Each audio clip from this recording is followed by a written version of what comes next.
All right, welcome to Bet the Edge. I'm Jay Croucher. Today we're going to break down national title contenders in college basketball, plus analyze Cooper Flagg's price fading as Johni Broome surges for Player of the Year. And then at the end, Drew and I will break down the Thursday NBA slate. So let's bring in our friend Vaughn Dalzell, V-Money Sports, and Drew Dinsick to talk about college basketball.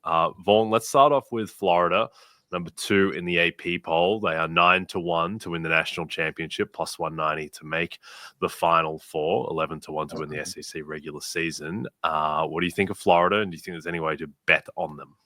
That plus 190 price is starting to get interesting now for the Final Four. That's something that's been dropping over the last few weeks, and it may be time to start seriously considering a ticket on Florida. I mean, like I mentioned multiple times on this podcast, Auburn and Iowa State, the only 2 teams I'm holding tickets on. I want to add a third to my collection.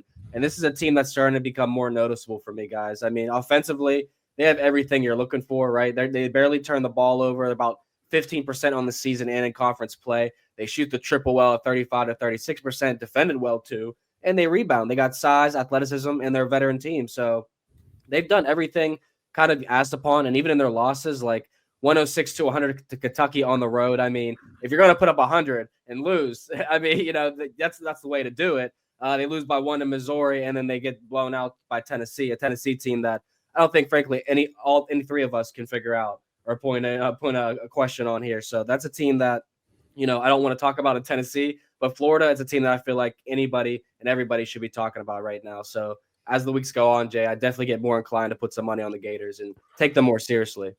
Yeah, I agree with you. We were kind of commenting, I think, last week that everybody sort of at the top has flaws. Can't really find one for Florida, if I'm being honest. At least not the way they're playing right now. And as far as like timing of entry, they get LSU on Saturday. They're going to be 10, 11-point favorites. They go at Georgia next Tuesday. They'll be meaningful road favorites there. Then home versus A&M. Well, they could be 10-point favorites at that point. It wouldn't shock me, at least the way Texas A&M's playing right now. Only game left on their schedule where they're going to be dogs is the road game at Alabama on Wednesday. And honestly, after going to war with Auburn at Alabama last week, I'm not scared of the Crimson Tide at all in that spot. So Florida winning out the rest of this regular season feels very real to me. Question is do we think they could get a 1 seed? And is the SEC title going to, is the SEC conference tournament performance going to inform that, or what's sort of the seeding question for this Gator squad? Yeah, I kind of think the number 1 seed for Florida is kind of reliant upon that SEC championship, Drew. Okay. I mean, Auburn to me is a team that's going to be slated as a 1 seed probably no matter if they lose in the SEC tournament or not. Duke, we know, should be a number 1 seed. I don't even see a way that Duke falls out of the number 1 position, especially in that ACC conference in that tournament. But I mean, Florida Gators, the path to the 1 seed's SEC championship, I would say. They're a 2 seed solidified, though. I mean, you see a lot of these other teams that may be considered in the same spots as them, the Iowa States, the Arizona, Wisconsin team that's surging right now, Houston, Tennessee. Like, all these teams are considered 2 to 3 seeds right now. And if you're going to put Florida Gators up against any of them, I would take the Gators. And the only thing that I disagree with what you said is I'll probably take Alabama in that home spot against Florida, just because that's going to be a game where Alabama's probably going to need that. As we're recording, this is 7-8 hours before they play at Missouri, another game that Alabama could drop. There's slight dogs there. So I do think Alabama is going to need to get some of these games under their belt for the confidence reasons. So Florida, to me, bona fide 2 seed. But if you want the 1 seed, you got to win the SEC tournament. Okay. Very, very fair. You mentioned Houston, who I kind of had tapped at least as the other likely 1 seed. Some of that is because the rest of the Big 12 looks pretty flawed outside Iowa State, who's got some fun punch. But Houston has kind of surged to the top of sort of the advanced, they're like the advanced stats darling. And Vaughn, not going to get fooled again with this Houston squad. They just play too slow to win a title. But what's your kind of current read? Is this a future 1 seed? Is this a Big 12 tournament title winner? And, is this, am I kind of fair in the, fool me once, fooled me twice, really? I think the last 2 years I had Cougars tickets and won't be fooled again. I know. I mean, I'm in the same boat, man. I'm like, should we add it? They got LJ Cryer now. I mean, Juwan Roberts looks good. Emmanuel Sharp. They got Tugler. I mean, I like this Houston team still. I still think they are the best team without a doubt in the Big 12, but it's more open than years past. And Drew, I mean, what happened to the good old Big 12 that we had where Kansas was playing defense, Baylor was playing defense. We had Kansas State in there too. Now we got all these teams that are just offensive-based teams in the Big 12. I mean, Arizona wants a run and gun on you. Texas Tech, the same exact thing. We spoke on Iowa State. This is the fastest they played offensively in like 5-6 years. Yeah. Then you got BYU thrown into the mix, who's another great offensive team. It's just totally changing how the Big 12 has looked. So when you look at who is the best defensive team, it's Houston, and then there's no one that's a close second. I mean, Iowa State would be there, but their defense is not nearly as good as Houston's to me, in my opinion. So I think, yeah, they are the 1 seed right now. It's theirs to lose. The Big 12 is theirs to lose, but this Big 12 is more open than ever, Drew, because, like I said, the offensive teams have stepped up so much. I mean, we have 5 or 6 teams in the Big 12 that are top 25 nationally in offensive efficiency. So that is going to be tough to handle in the Big 12 tournament, which I think that conference got deeper and got better this year. Okay, Vaughn, let's jump to the player of the year market, which is becoming more and more compelling. The price is only going in one direction on Johni Broome, who is plus 100 after being plus 175 last week. Cooper Flagg at one point was minus 700. He was minus 275 last week. He is now minus 160. I'm coming to this market with pretty fresh, uninformed eyes, so I'm interested on what your opinion is here. Do you think that this movement is warranted, and is there a bet at current price? Yeah, I'm starting to really believe that this is becoming a point where we have to seriously consider putting a larger amount of money down on Cooper Flagg. I am not seeing what all this movement is on Broome. Now, he's been terrific, but I think it's more of the team factor on why this market is closing on him. I mean, Auburn overcoming the Alabama game, beating them, I think dropped his odds drastically, about plus 150, 200 difference between that night. And you look at the rest of the schedule, they play a much tougher schedule than Duke does. So if Auburn wins out, then that's the case for Broome. Obviously, what they do in the SEC tournament also is a big factor here because, like I said, Duke is the number 1 seed for sure. Not the top overall seed, but they're a number 1 seed for sure because the ACC is more of a cupcake than ever, and no one should test them when it comes to the conference tournament. But Cooper Flagg is just not flashy. He's not used to your superstar, best player in college basketball, not being super flashy. He goes out there, he gets you buckets, mid-range, layup, he'll shoot your threes. He's just an efficient player. I still think Cooper Flagg is a steal. And if this continues to drop, I mean, I'm going to be putting 2 or 3 units on this, guys. I don't understand it. Earlier this season, when he was minus 700, we had the conversation like, huh? How is it such a runaway? Because this is, the statistical profile really didn't match the kind of expectation, the reputation, the slam dunk. He was going to be the number 1 overall pick type of, precedent. Now at 160, I feel very differently.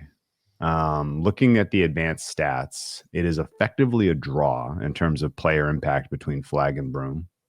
But offensively, but defensively, Flagg is far superior as far as what he is doing on a possession by possession basis. Is that enough to be a tiebreak? And do you have a sense of whether the voting block is sophisticated enough to even find that type of information? Yeah, I was going to say, I don't know how much people are going to really factor in a bunch of Flagg's defensive statistics, but what you said, these are the 2 best defensive teams, along with Houston. I would say those 3 are the best defensive teams in the country. You could probably flip-flop them almost any given game, but you go and look at some of the Duke games of the past few weeks, that Syracuse game, for instance, North Carolina in the first half. I mean, California. These aren't some of the best teams I'm bringing up, but you see how dominant this defense can be. And Cooper Flagg is a big part of that. Him even getting 2 steals and 2 blocks per game over the last few games. I mean, that's impressive as it is.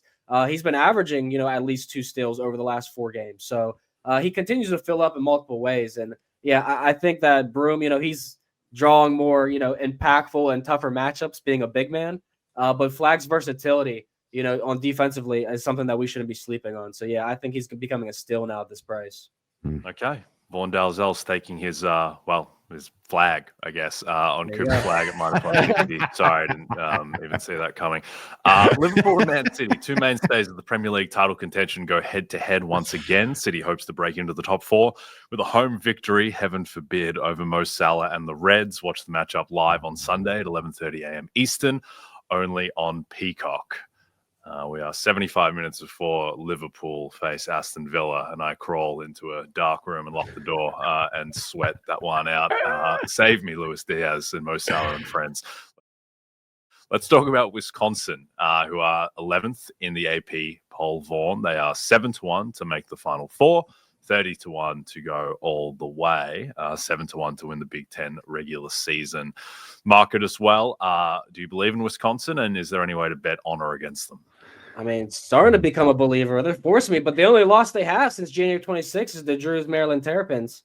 I want to throw that out there. Another team that's still been surging. But the Wisconsin Badgers, man, I mean, over this 5-game winning streak, Northwestern, Indiana, and Iowa, those teams obviously, becoming bottom of the Big Ten and not as impressive. But when you beat Purdue on the road in that fashion they did, they had 20 out of 22 buckets go inside the paint against the Boilermakers. And TKR, Trey Kaufman-Red, is an absolute beast.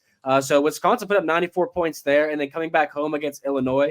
Close game, back and forth halfway through the second half. I literally was like, I'm going to take a plus 400 price on Illinois. Then maybe they come back here. No, Wisconsin wins by 21. They just go on an absolute bludgeon run. In the past 2 games, they have closed out games almost as impressively as anyone in the country. I would say Wisconsin, probably Michigan State, have been the best 2 teams when it comes out to closing games over the past week.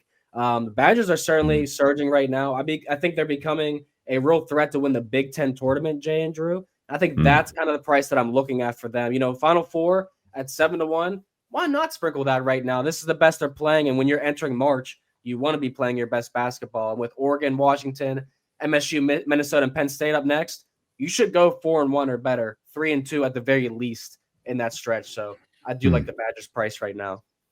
I will say that friend of the show, a good sharp friend of ours, hit me with these Wisconsin prices don't look right last weekend. He mentioned that the committee had already kind of slotted them as a 3 seed, which was a little bit surprising that they were already thinking there. And now it seems just right. It seemed too high last week. It seemed too high last week. Right. But like the fact that they went there and then they backed that up with bang, bang, like 2 really sharp performances. Like, okay, now 3 feels like floor.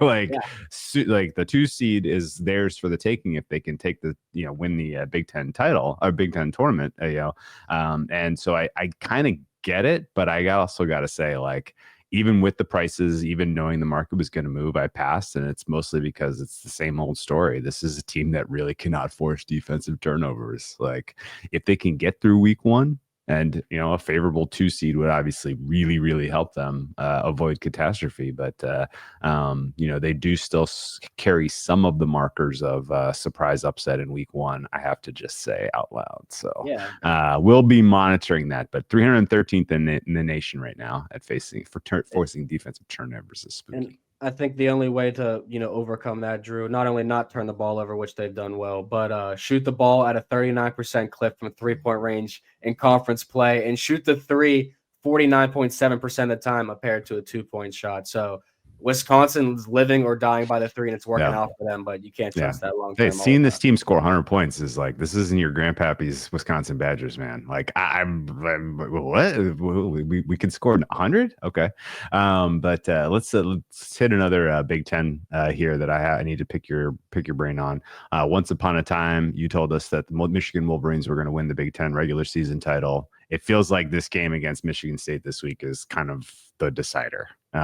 Is that your read? And, what kind of number do you think we see Friday for the Wolverines hosting the Spartans? Well, I was about to say it's not the total decider, but it certainly puts the ball in Michigan State's court to decide if they will be the team to run away with this now, because Michigan goes to Michigan State the final game of the regular season. So whoever wins this game obviously is going to get a leg up on them and own that tiebreaker. And you look at the rest of Michigan's schedule. I mean, they go to Nebraska. They're back at home against Rutgers, Illinois, and Maryland before they go to Michigan State. So the Wolverines have that schedule advantage that I talked about. And I'm glad they did take advantage and we got the value now. But I will say Michigan State over the last 2 weeks was a team that was questionable whether they're not going to make a run at the Big Ten or not. And now they have solidified and said, we are still the best team in the Big Ten.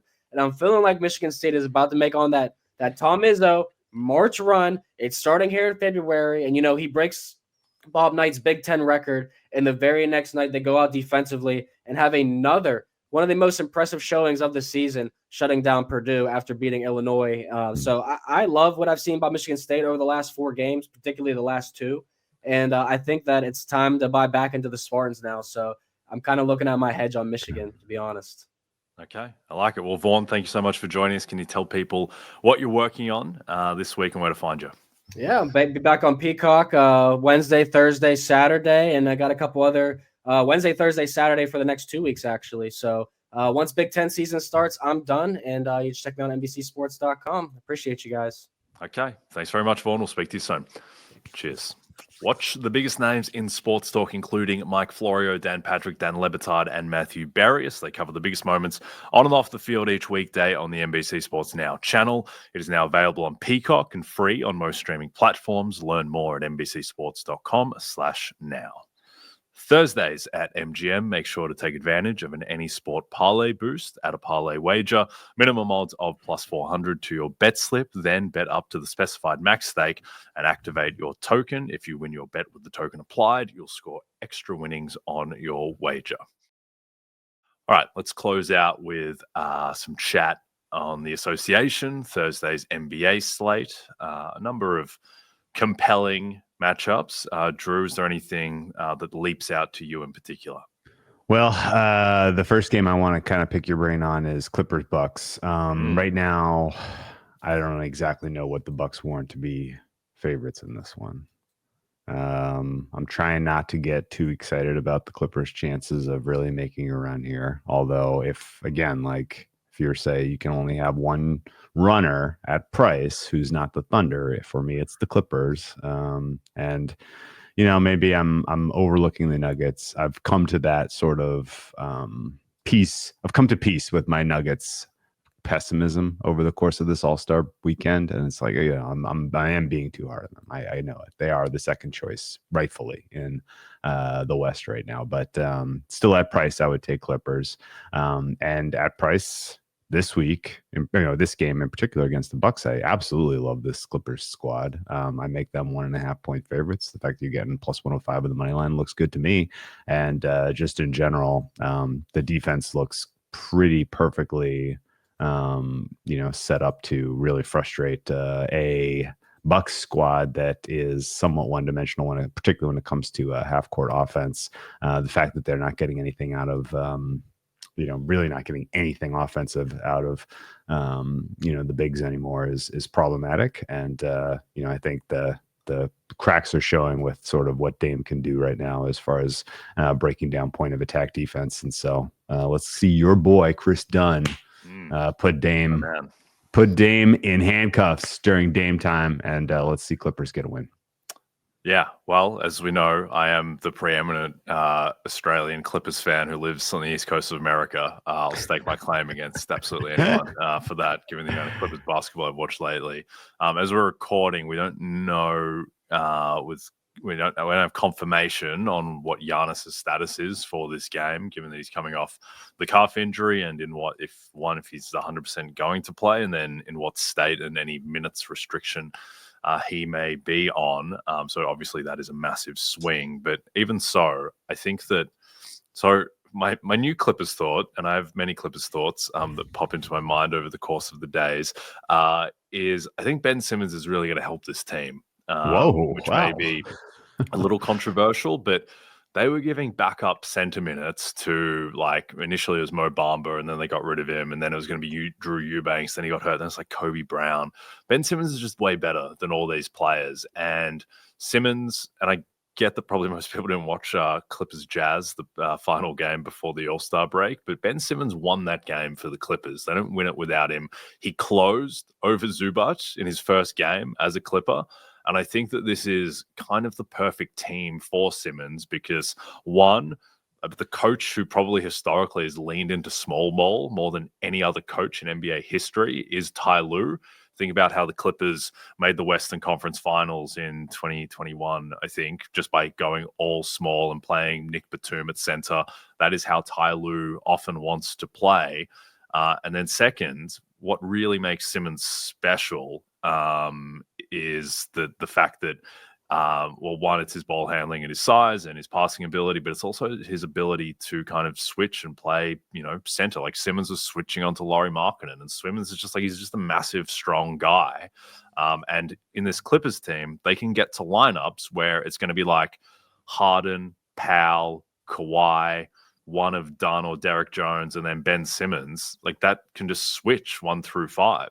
And I think that him slotting in as the backup center is going to give them really interesting looks. Also, 1 game sample against the Jazz, whose defense is deplorable, whatever. But Simmons was like attacking the hoop and like playing bully ball and thrusting himself into, Kyle Filipowski, whatever. But he was doing that and drawing contact and not being afraid of going to the line. He got to the line 4 times and went 4 for 4. So I think that Simmons kind of does strangely give this team an extra dimension. But the big kind of inflection point with the Clippers is just like, when is Kawhi going to turn the corner? And maybe after this extended break, maybe we'll see Kawhi looking more like, the +5 guy that he was last season. But yeah, Clippers are a compelling team. I think they have a very solid chance to be the 2nd or 3rd team in the West and then get trucked 4-0 by the Thunder at some point. But I do think they have a good chance to be 2nd or 3rd. Let's jump, Drew, to Magic Hawks.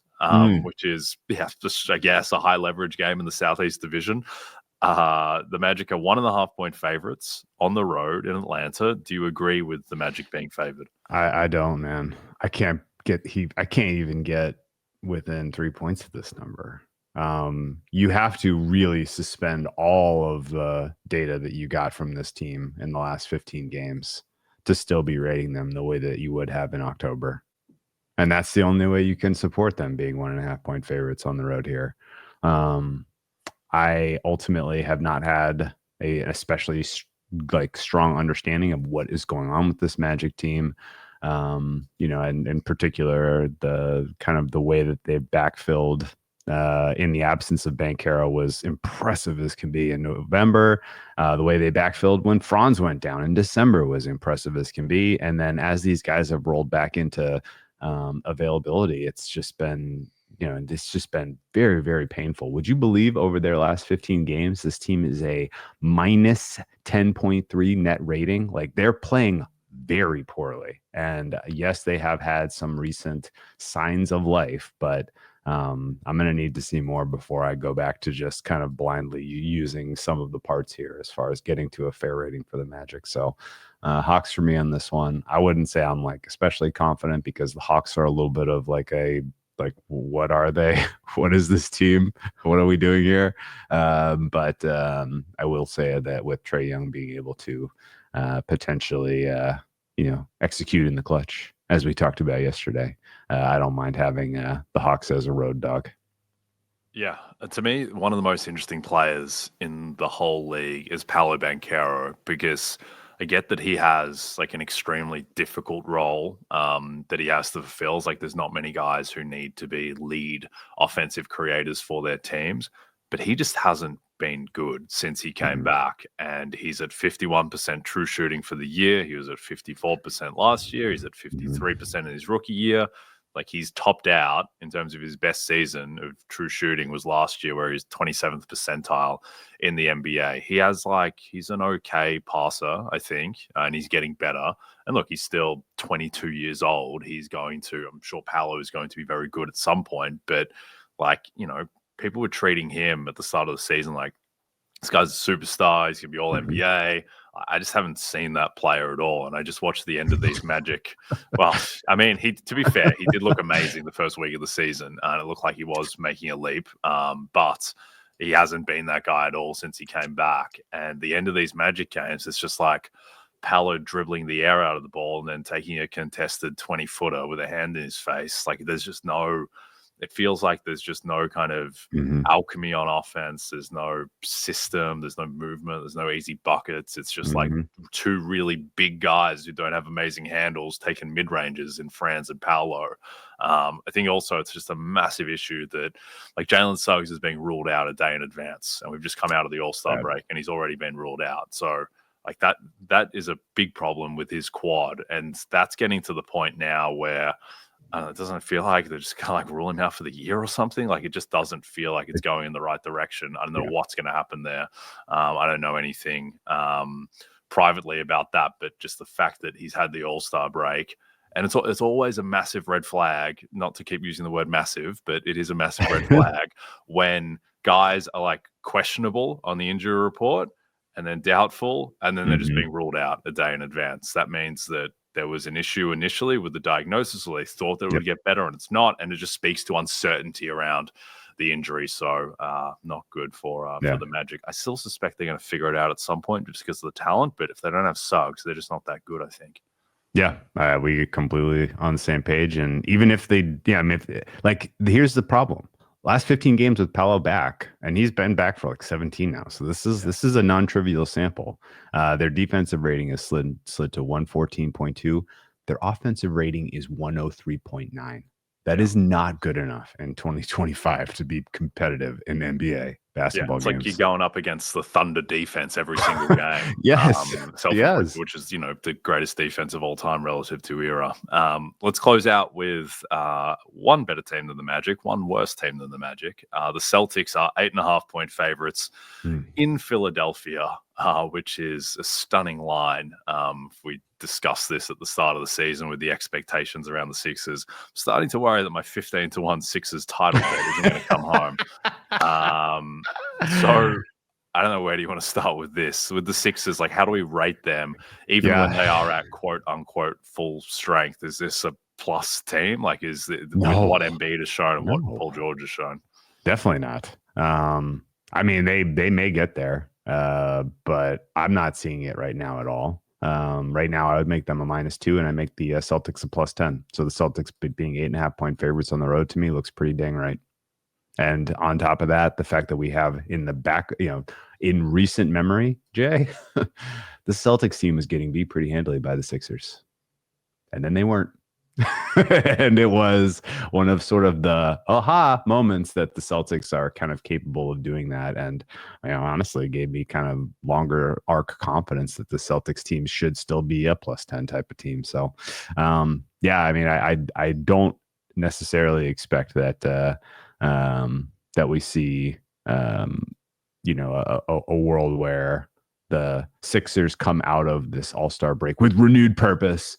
And really step it up. If anything, the fact that they kind of slid the Embiid needs surgery news directly into the shadow of the Eagles winning the Super Bowl, like when that type of stuff doesn't seem like an accident to me. And as the Sixers kind of look at where they are schedule wise right now, you come out of this break, and you're rightfully almost 10-point dogs to the Celtics at home. You get the Nets and the Bulls at home. After that, you're probably playing Embiid all three of these games and just holding your breath that he doesn't come up with some sort of renewed problem after all of this rest that he's had.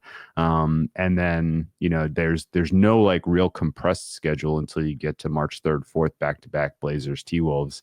But really this stretch of next 10 games, which includes Celtics, Knicks, Celtics again, Warriors, Timberwolves, you're going up against some teams that are either much better than you or are playing for, real deal, seeding and stakes. And I can see a world where we get to, I don't know, let's say March 15th or so. And the Sixers have not improved their chances of getting in the play-in. And we call it a season for Embiid as opposed to firing what limited availability he has for you left into a lost year. Yep. No, this is last chance saloon for the Sixers. Maybe they can talk themselves into, they've had this 8-day break. George and Embiid can get healthier over that break, and maybe they come out with renewed vigor and they look more like the team that they were supposed to be before the year, which I think is an extremely slim outcome. But there is still that hope. To me, Drew, maybe the most baffling box score that I can ever remember seeing in terms of to the bad variety. Paul George against the Nets, the Sixers' last game before the break, in a game where Tyrese Maxey and Joel Embiid sat. And, this has been well publicized. It's not the fact that he only scored 2 points in that game playing 37 minutes. It's that he only got up 7 shot attempts and didn't get to the line once. 4 assists, 3 turnovers. He's a +8. Well done, Paul. But the fact that he could only get up 7 attempts in 37 minutes is just completely insane. And I know there's been reporting around how he's needing to get injections just to play. Like, if we're at that point with Paul George and then we had the hyperextended knee in the preseason and he's dealing with, what is it, like a thumb or a finger thing at the moment.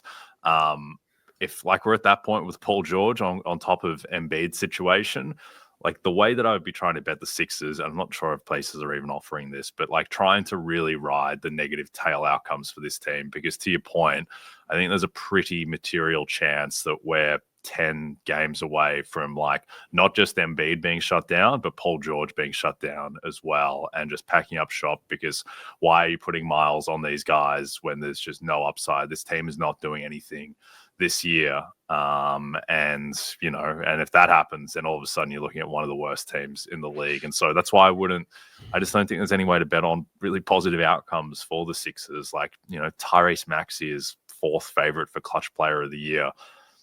This to me is going to be like a 31-51 team. Like, it's not going to win awards, I don't think. Like, why? So yeah, I would be looking for ways to back really bad outcomes for the Sixers, because I don't think that these guys are going to win the season.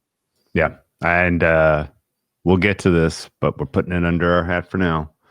I think if you can't find any other way than just finding a way that some surprise team to the good makes the play-in is probably the right angle, because if the Sixers aren't really involved, and if, kind of again, going back to last 15 games, there's only 2 teams that have been worse than the Magic. One of them is the Wizards. The other one is the Bulls. And so if the Bulls and the Sixers aren't taking that last play-in spot, then maybe somebody else is. Yeah. Yeah, well, do you want to give it away? You want to No. We got to see. No, we got to wait and let this price drift some more, I think. Okay. All right. We'll touch base on that next week. We won't reveal that Bruce Willis was dead all along in the Sixth Sense. We'll save that one for next week. Anyway, we are done for today. Don't forget to check out NBCSports.com for more information to help you with your wagers. Thanks to those watching on the NBC Sports YouTube channel.